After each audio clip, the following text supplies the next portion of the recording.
Pour agrémenter vos moments de détente, rien de mieux qu'un bon livre.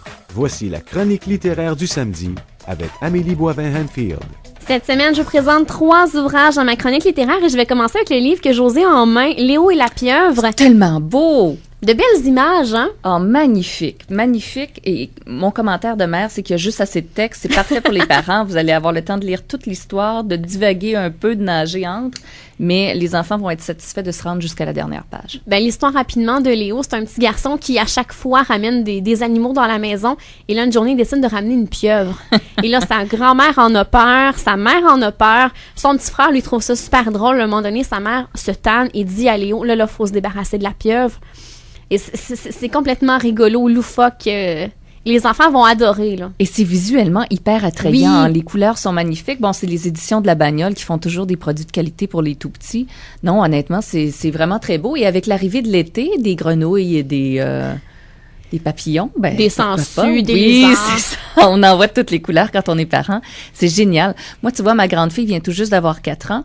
Elle prendrait plaisir à ce livre-là, mais ma petite Simone, qui a à peine 2 ans, adorerait aussi. Ah oui? Alors, même s'il le recommande pour les 4 ans et plus, je pense. Oui, c'est ça. Honnêtement, moi, je pense que si vous êtes familier avec la lecture à la maison et les tout-petits, je pense que dès 2-3 ans, vous pouvez déjà vous procurer ce livre-là. Et tu me dis un commentaire en dehors des ondes que c'est un livre qui va plaire aux petites filles et aux garçons. Oui, ben c'est le fun parce que c'est un héros masculin, mais sa pieuvre, elle est rose.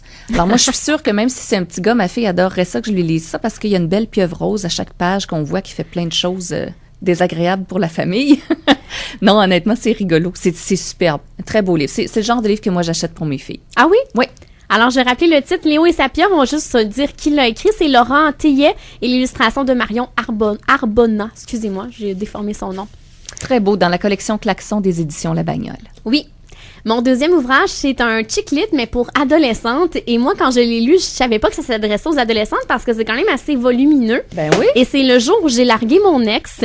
Et c'est écrit par 2 auteurs, Emma McCollin et Nicolas Cross, qui ont écrit vraiment le phénomène Journal d'une babysitter qui a été très, très populaire. Ils en ont fait un film. Et là, ils ont décidé d'écrire leur premier roman pour adolescentes. Et moi, en lisant, je me disais tellement que moi qui adore la chick lit, ça vient pas me chercher. Les personnages ont 17 ans. Je me sentais vieille. C'était la première fois que je me sentais vieille en lisant de la chick lit. Pourtant, il y a quand même des auteurs qui arrivent à très bien faire le pont, Oui. je trouve, entre public adolescent et jeunes adultes, mais pas dans ce cas-ci. Donc, c'est vraiment pour les mon opinion ados. personnelle, oui, c'est ça. Et c'est l'histoire d'une jeune fille qui décide de se partir une compagnie pour aider les jeunes filles qui se font larguer par leur chum. C'est vraiment très, très drôle. Elle débarque chez les jeunes filles, elle les encourage, elle leur dit quoi faire, bien s'habiller, bien manger, faire du sport pour être en forme, pour prouver à l'ex qu'il n'aurait pas dû les laisser, là. Ben, l'idée de base est intéressante. Oui, c'est très intéressant, puis je suis convaincue que les adolescentes vont aimer.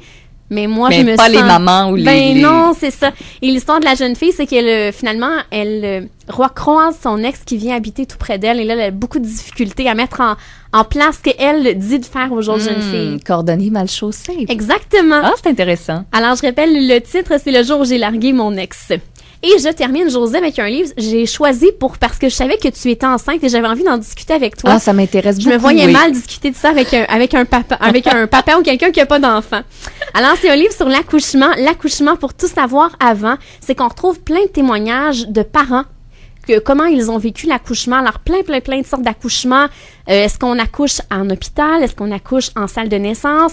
Est-ce qu'on choisit d'avoir une accompagnante à la naissance ou pas? Les questions à poser aux médecins, aux spécialistes, le rôle de chacun, parce que souvent, dans les hôpitaux, on débarque à l'hôpital, souvent le médecin qui nous a suivis n'est pas là. C'est un autre médecin, une nouvelle infirmière qui viennent s'immiscer Tout à fait. dans le petit cocon familial lors de l'accouchement, qui est un moment très important pour le couple.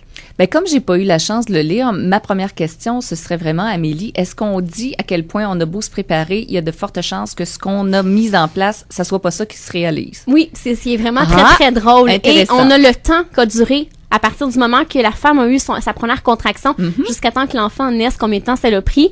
Et sur une échelle de 1 à 10, la douleur que eux, comment ils ont vécu ça. 10.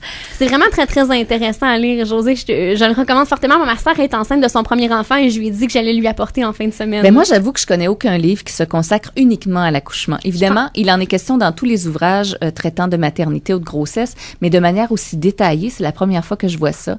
Puis c'est effectivement un moment qui angoisse beaucoup de femmes. On veut s'y préparer adéquatement. Même si ça ne dure que 24-36 heures et que c'est fini, ça doit être.